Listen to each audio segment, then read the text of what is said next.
The end of One Piece revealed. One Piece is a series that has been going strong for nearly 2 decades. And recently I have been coming to the realization that we have been getting deeper and deeper into the new world. Now that made me ask a question to myself: how will One Piece end? Now I don't really do videos on the actual One Piece, what it is, because I really don't want to spoil it for myself, so I don't want to do any research or predictions or even talk about the One Piece. But how will the story itself end? And that is the question today. Now some obvious things are the Straw Hats and their dreams. I feel as though they will accomplish their dreams. There's not going to be no plot twist where someone doesn't accomplish their dreams. I see Luffy becoming the Pirate King, Zoro becoming the greatest swordsman, Nami drawing a map of the whole world, Usopp becoming a brave warrior, Sanji finding the All Blue, Chopper becoming a great doctor and curing any disease, Robin finding the real Poneglyph and the true history, Frankie's ship the Thousand Sunny sailing the whole sea, and Laboon, Brook finding Laboon are the dreams that I feel like they will be successful in accomplishing their dreams. Now 3 fights that I really see going down will be firstly Luffy versus Blackbeard. These guys are so similar. It has been fated. You know this is destiny, that Luffy versus Blackbeard, Marshall D. Teach versus Monkey D. Luffy for the One Piece. It's got to happen. I also see 2 other fights which revolve around the same character. Sabo versus Akainu. There's a lot of history there. Akainu killed his brother. Sabo has his brother Dogfruit. It could be some sort of revenge. Or Luffy versus Akainu, because we know Luffy was there when Akainu killed Ace, and Akainu wanted to kill Luffy at first, so the scar that Luffy has, we know that it could be some history there. So either one of those fights I see happening. Another thing I've been thinking about is the Marines. I know the Marines are going to be much different. I see the Revolutionary Army being successful. The Marines that we know today will be gone, and there's going to be new Marines. And now I think the people who will be leading these new Marines, just some characters off the top of my head. Fujitora, we know Fujitora is a righteous person. He wants to abolish the warlord system. He's seen all the abuse of the warlord system. I want to say Smoker really seems like a cool dude. You've seen him on Marineford talking about what's happening, why are we doing this. Kobe was the emphasis of that. He went crazy. He went in front of Akainu. He didn't care about his life. He wanted to stop the meaningless bloodshed. So Kobe definitely. And a surpriser that I'm gonna say is X Drake. And people are like, X Drake, why? I believe that X Drake is a really good person. Now I know people are saying, what kind of evidence do you have to say this? We know as a kid he wanted to be a Marine. We know he's been a pirate, he's been a Marine, he's been going back and forth.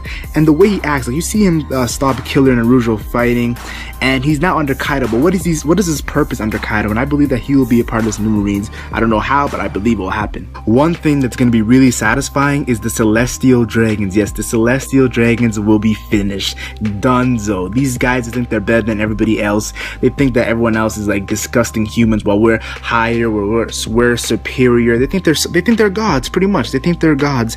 They're on some next level stuff. And honestly, the Celestial Dragons, like Doflamingo said, they're going to be brought down from their thrones, and they're going to be nothing. And I remember in Fishman Island when a Celestial Dragon came, they're bleeding and everything, and the fishmen are looking like a little disgusting piece of crap.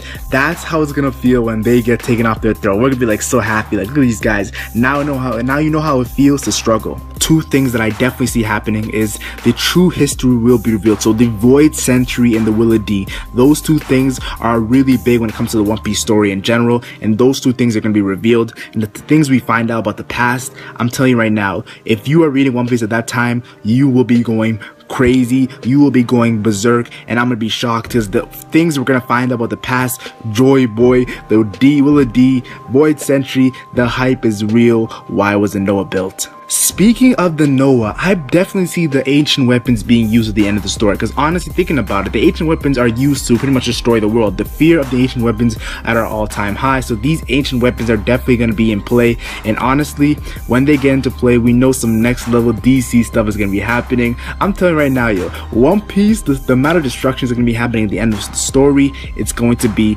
remarkable. One thing a lot of people don't want to talk about is Shanks' death. Now people are like, Shanks is not going to die, he's too strong, how is he gonna die? And some people are like, yes, Shanks' death is pretty much 100%. Now me, I'm pretty back and forth, but I am on the side of Shanks dying. I know it's kind of crazy because Shanks is in my top 5 favorite characters, but honestly, for the story to progress, it just seems so right. Like, seems so like, if Shanks dies, it just seems perfect. Luffy with Straw Hat, bringing Shanks to Straw Hat. Like, honestly, if Shanks dies of Blackbeard, that's gonna be amazing. And finally, this whole purpose of this video is for me to say this. The reason why I see Shanks is dying, because we know that Goldie Roger was the first one with the Straw Hat. It moved down to Shanks. Then it moved down to Luffy. I believe the Straw Hat will move down to another character, and that character is the son of Shanks. Now people are thinking, how do you know this is the son of Shanks? This is the son of Makino. We know Makino and Shanks, you see the relationship they had, and honestly when asked in SBS, Oda said that is probably the person's son. We're guessing it's Shanks. Look at the color of the kid's hair is brown. Green times red equals brown. It's obvious it's Shanks' son, and I believe that Luffy will give the Straw Hat to Shanks' son to pass down the era, because it's all about inheriting wills, and pretty much that's what the story of One Piece is about, the essence of inheriting wills. When Luffy drops down that Straw Hat, it's gonna be mean more than when Goldie Roger did it or when Shanks did it, because Goldie Roger and Shanks were not known as Straw Hat Shanks or Straw Hat Roger.